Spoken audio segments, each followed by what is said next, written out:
Part 3. A Focus on Recovery. We want to introduce Part 3 by mentioning something we really liked that a client named Daryl said.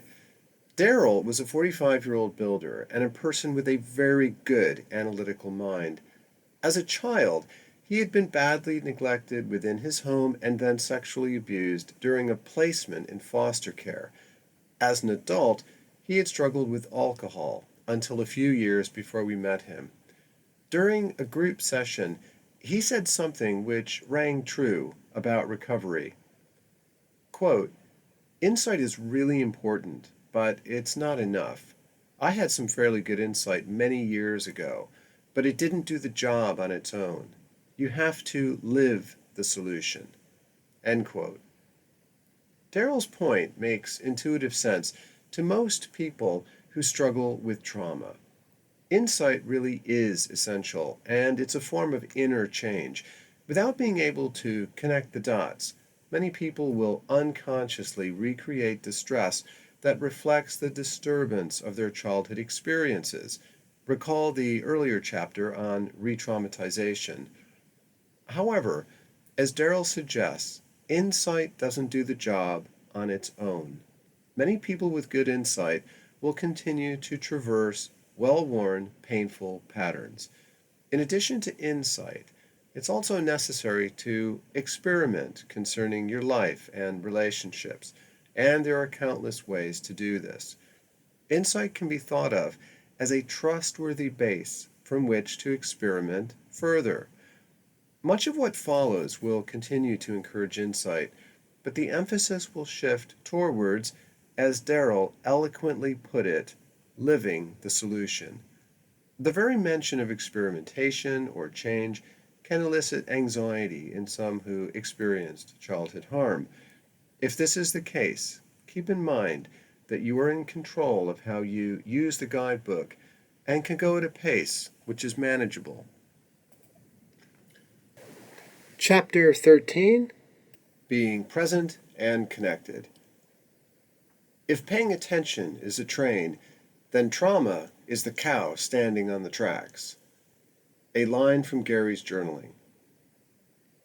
Quote, "My friend took me to this meditation group once. Oh my God, I wanted to shoot myself after about 3 minutes.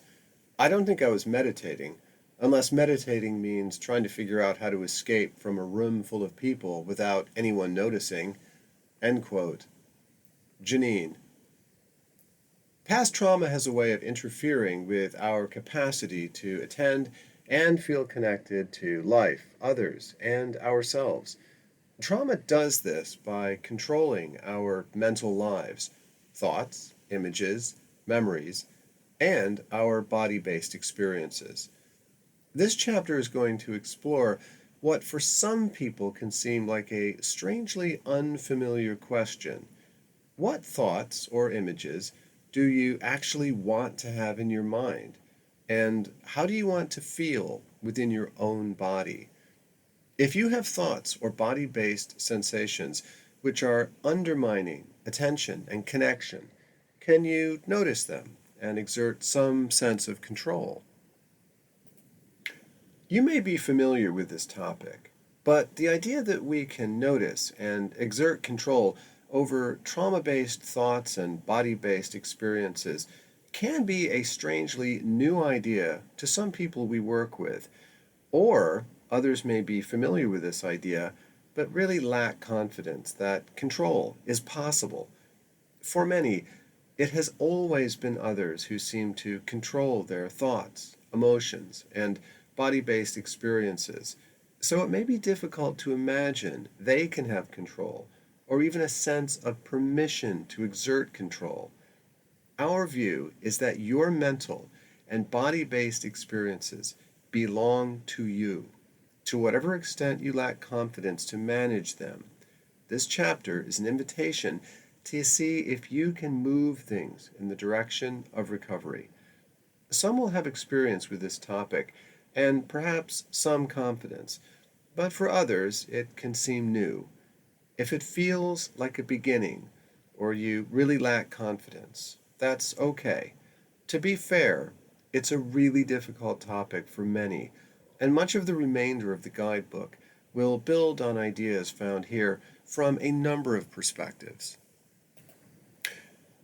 We also explore the practice of mindfulness and what is referred to as the observing self. It would not be surprising if you were familiar with mindfulness, as it has become incredibly popular through book publications and social media over the past 30 years. You may have positive associations with mindfulness. However, a number of people we have worked with dislike the idea of mindfulness, and some have had negative experiences with it. Here are some actual quotes: "I hate mindfulness," "I stopped reading," and "this stuff is patronizing." If you have developed negative ideas about mindfulness, we encourage you to continue. We have looked very closely at any available research and clinical observations which help us understand how mindfulness can be safe and helpful and why it can go wrong for people struggling with trauma symptoms. We have also listened very closely to clients we have worked with and have rewritten this chapter a number of times to get it as right as possible. There are both risks and opportunities in recommending mindfulness for people with a trauma history, and we have been careful to explore mindfulness in what we believe is a trauma-sensitive way. And any discussion of mindfulness is explored from an entirely non-religious perspective, so it should not conflict with religious beliefs the reader may hold. The important role of attention. Paying attention can include a sense of concentration, being absorbed in what you are doing, feeling in control, and a loss of self-consciousness.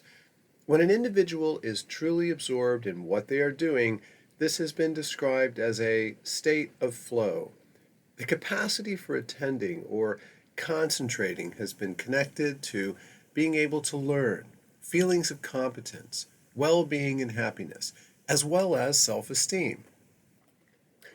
Being absorbed in what has meaning, importance, or value is a powerful symptom of well-being. The ability to pay attention can be considered both a cause and a symptom of well-being. We might say that a feature of recovery is to become so focused on what has value that the traumas from the past begin to lose their hold over you.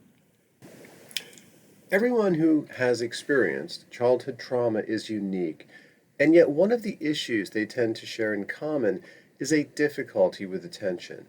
This is reflected within the historically proposed diagnosis of developmental trauma disorder, which indicates problems with attentional dysregulation.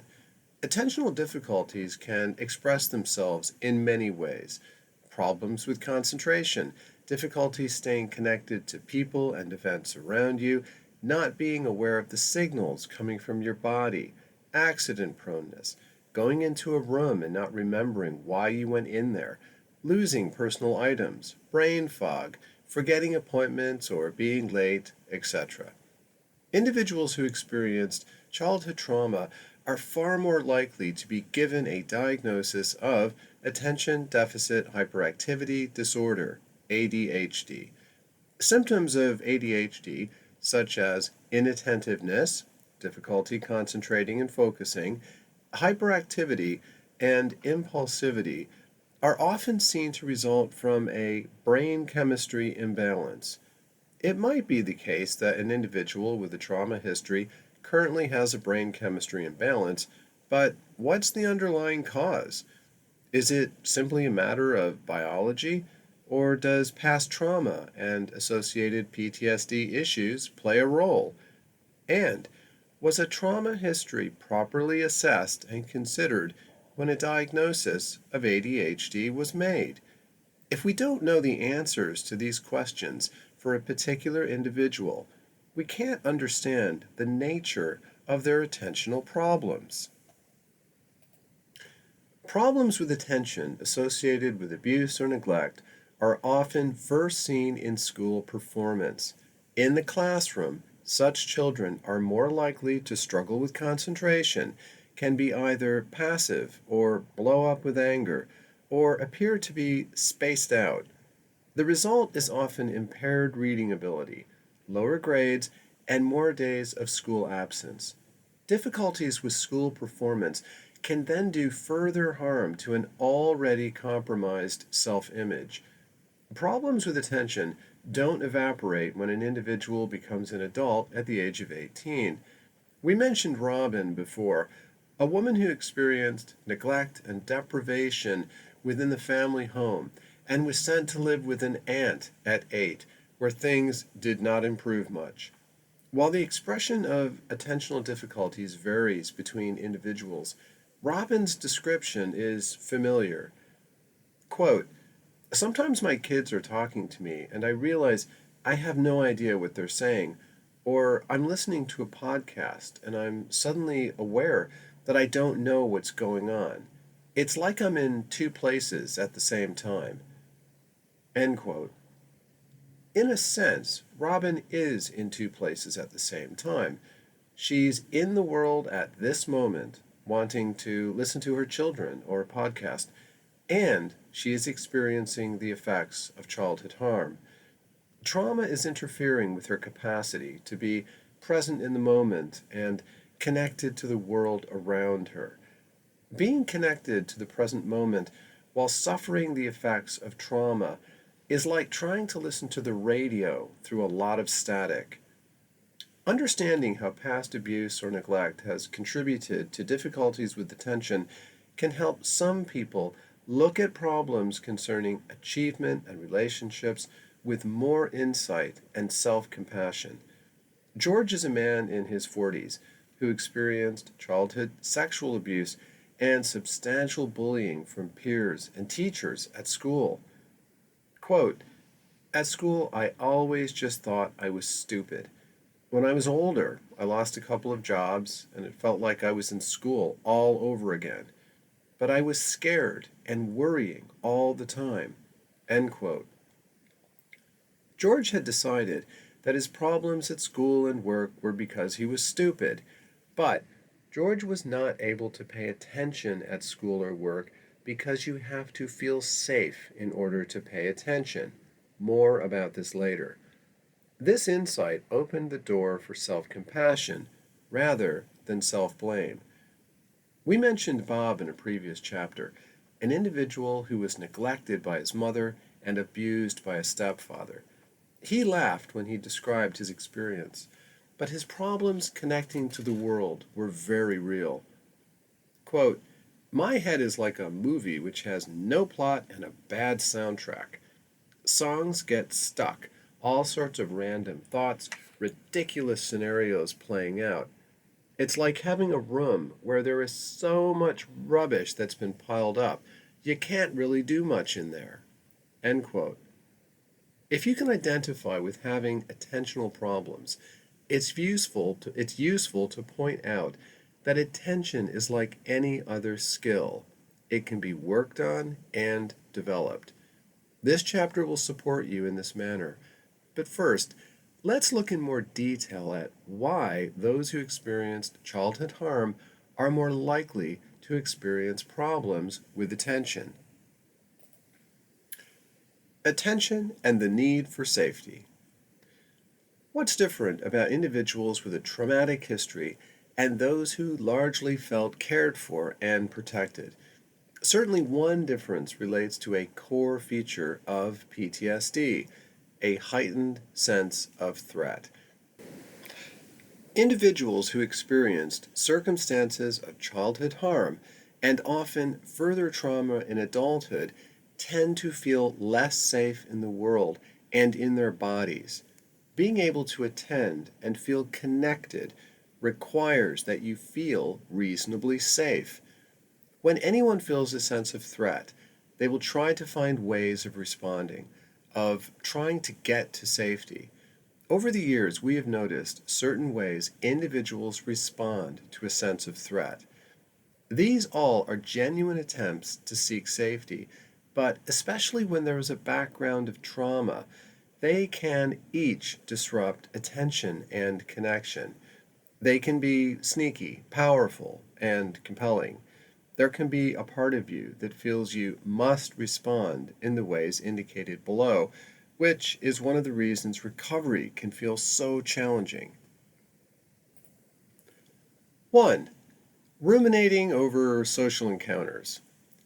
Childhood harm was interpersonal. It was other people who were scaring, hurting, or neglecting you. So it's understandable that today it's relational experiences that can seem threatening. In her 60s, Diane felt lonely and wanted a sense of community and connection, but this was scary. Quote, "Sometimes I can go to the coffee morning at our village hall, but I worry so much that it's hard for me to focus on what people are saying, and my mind goes blank." End quote. And it's not just spending time worrying about present or future events, but also past events. Shelley was emotionally neglected and spent the latter part of childhood in care. Quote, "After I've been with people, I can spend ages pulling it all apart. Did I make a joke that offended someone?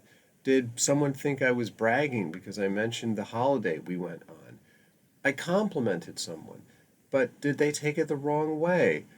This is why I sometimes don't even want to be with people." End quote.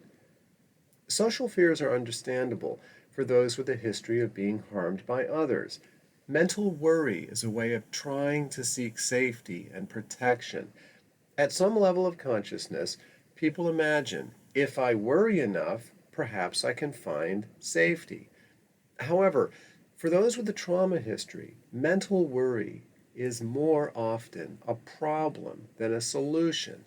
And ruminating about future or past social encounters drags a person out of the present moment.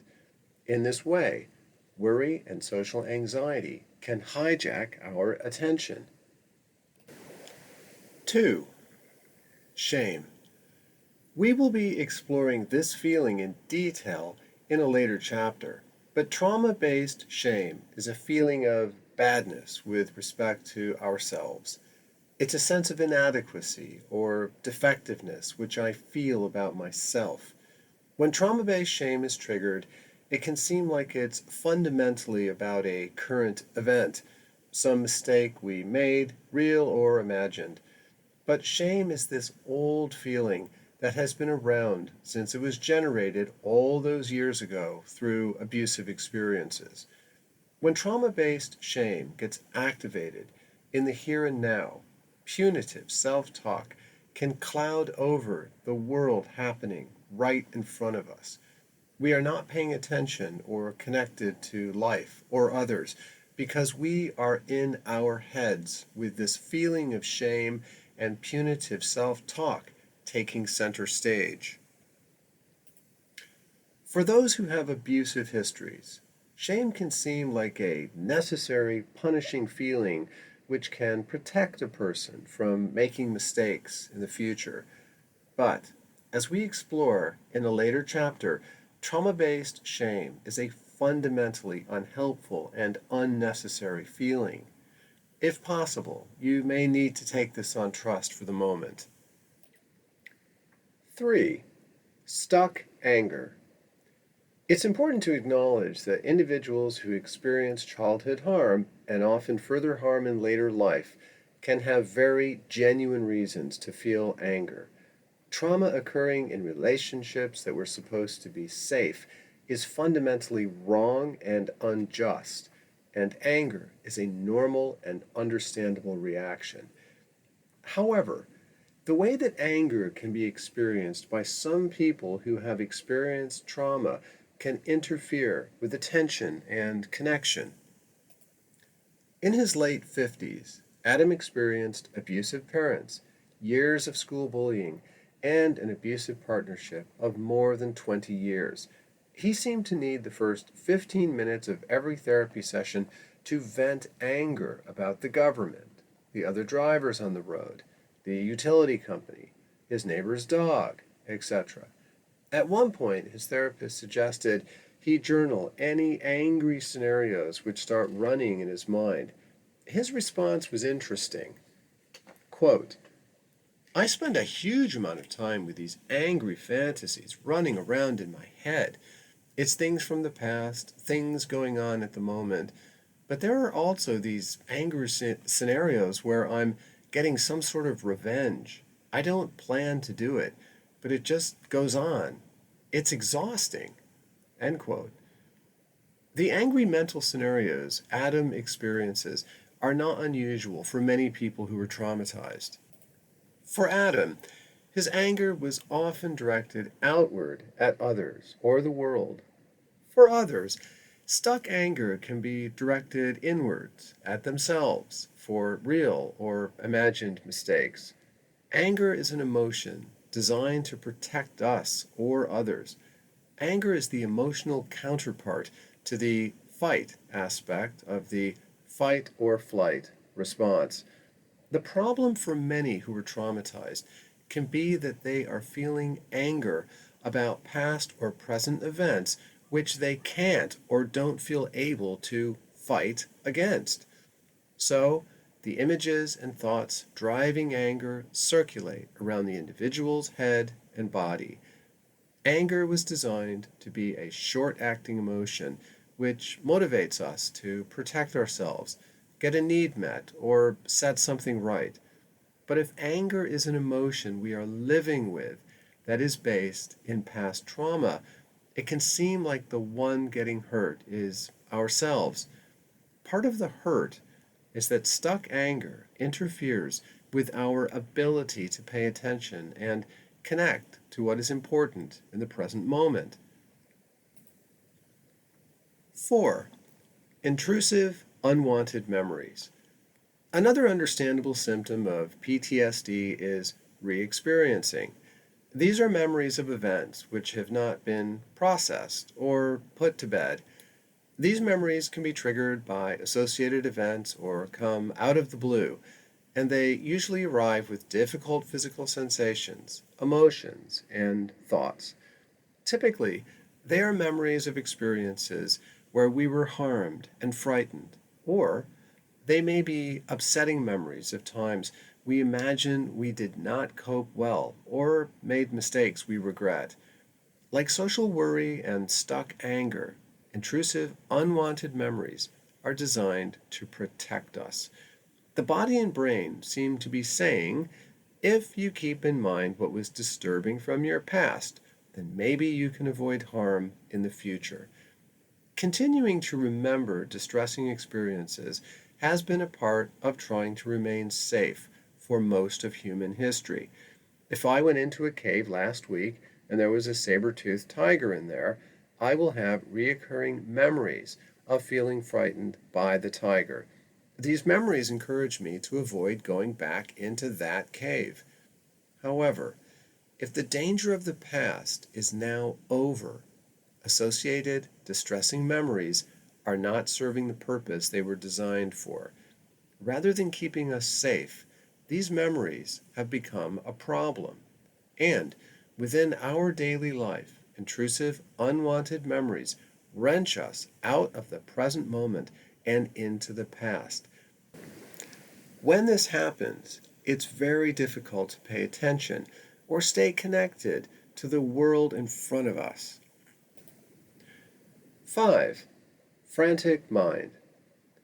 Earlier in the chapter, we mentioned Bob, who told us that his head was, quote, like a movie with no plot and a bad soundtrack, end quote. It's a good example of what might be called frantic mind. What we are suggesting is that feeling unsafe is what compromises attention and connection. Sometimes the sense of threat has an obvious source, like being in a crowded superstore. However, some people tell us they feel this sense of threat in their bodies. They can just wake up with a sense of something bad happening, or it catches up with them at certain times. So, their minds may go at a frantic pace to avoid anything upsetting. The mind leaps from one thing to another, without being able to focus for any period of time. Slowing down mentally, sitting quietly, or listening attentively may not seem like something they can afford to do. The mind may fill up with random thoughts, stuck music, repetitive phrases, etc. It's like mental filler. Frantic mind is a way of trying to protect yourself from something scary or upsetting. It's a means of pushing away or suppressing memories or other effects of trauma. Even though a frantic mind is trying to protect you, it can be very tiring and get in the way of paying attention or connecting to what is in front of you. If you struggle with attention for any of the above reasons, it's important not to punish yourself. Trauma results in an individual feeling less safe in the world. Social worry, shame, stuck anger, unwanted memories, and frantic mind are all attempts to seek safety. They may compromise attention and connection in the moment, but they are not irrational, and no one is failing for falling into these difficulties. As mentioned, an individual can feel compelled to respond in these ways, but you can have some control if you can see what is happening. Exercise 1.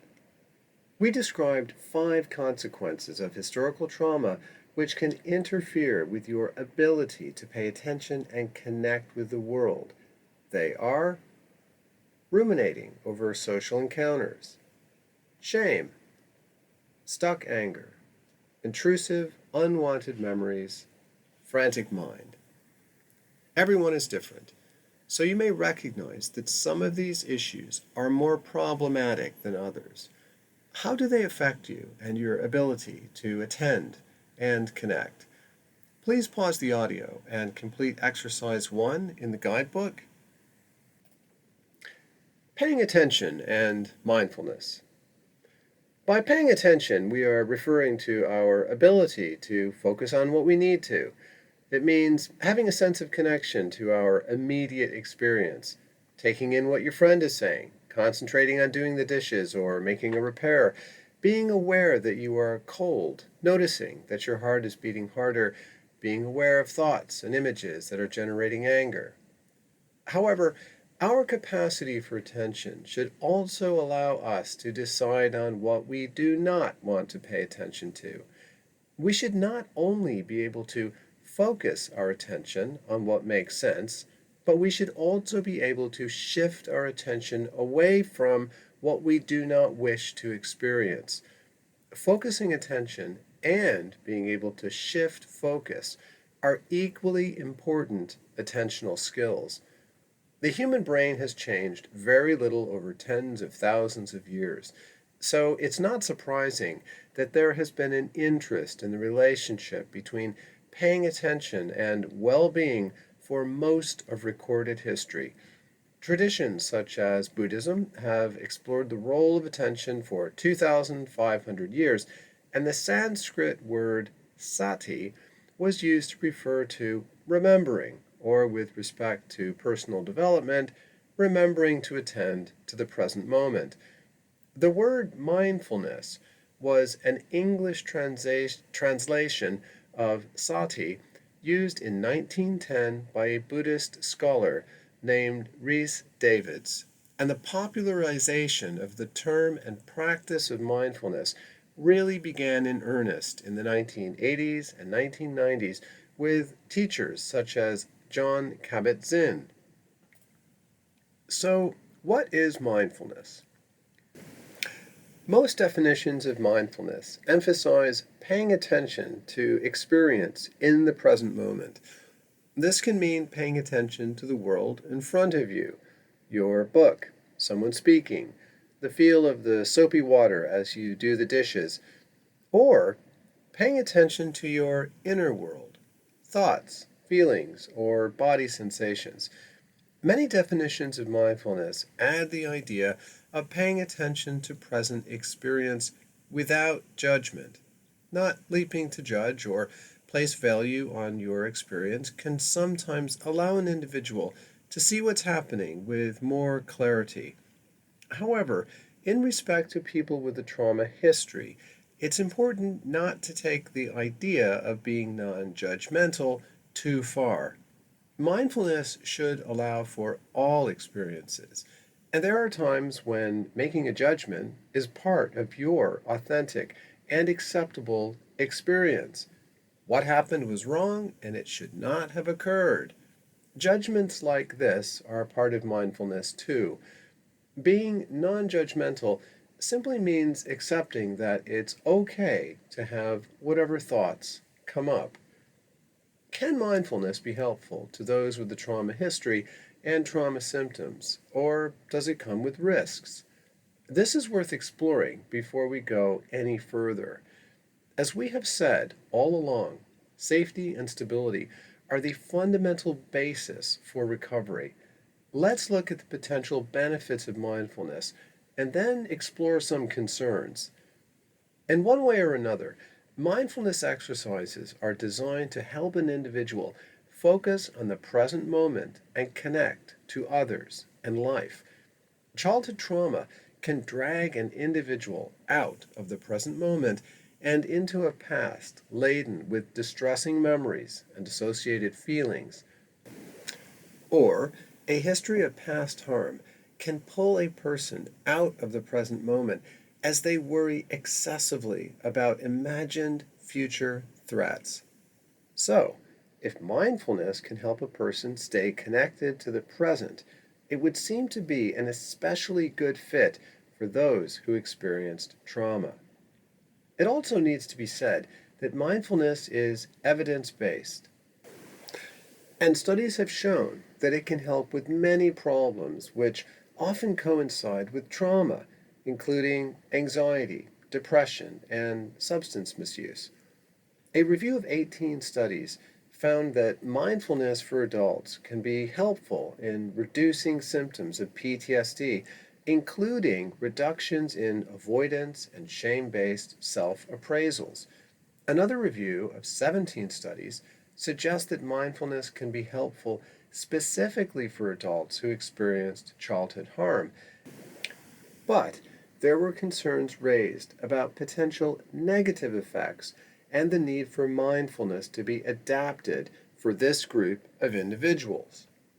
Despite the positive indications, it's very difficult to know whether mindfulness will be helpful and safe for any individual who is struggling with the effects of childhood trauma. For one thing, there is no such thing as mindfulness practice. There are many different mindfulness practices or exercises. As we will discuss, our experience is that certain mindfulness exercises may be safer, gentler, and more helpful than others for those who have experienced childhood harm. For those with a trauma history, a second concern is that some mindfulness practices may cause these individuals to be more exposed to symptoms of trauma. What many mindfulness exercises have in common is that they ask an individual to slow down and attend to present experience. For those not struggling with trauma reactions, the individual might experience a heightened connection with thoughts, emotions, and life. For those who struggle with unresolved symptoms of trauma, the experience of slowing down and paying attention may result in a heightened experience of trauma symptoms. An important feature of recovery is about slowing down so you can pay attention and get connected with your experience, the life in front of you, your relationships, your body sensations, your feelings, and your thoughts. But when you slow down and pay attention, there is a possibility you will be more exposed to trauma symptoms. This catch-22 scenario is just another reason why childhood trauma is so damn unfair. So, what are we to do? Over some years of trying out different versions of this chapter with clients, we believe we have found a balanced approach to mindfulness that is helpful and less likely to lead to destabilization. While there are many different mindfulness exercises, there are two broad ways that mindfulness is done. First, there is mindfulness meditation. This most often involves sitting or lying down while doing a formal mindfulness exercises. There are many ways of doing this, but an example is focusing your attention on the intake and exhalation of the breath. Second, there is mindfulness living. With mindfulness living, you continue to go about your daily life, but you apply mindfulness to whatever you are doing. For those struggling with trauma symptoms, our experience is that mindfulness meditation can be more likely to exacerbate trauma symptoms for some people, whereas mindfulness living exercises can be safer. This is a point made by David A. Treleaven in his excellent book, Trauma Sensitive Meditation. Quote, I'm sometimes asked whether it's mindfulness that's problematic for survivors, or whether it's mindfulness meditation that causes issues. As you will see, I lean toward the latter. We agree with Treleaven. The reason more formal mindfulness meditation exercises can cause problems for certain traumatized people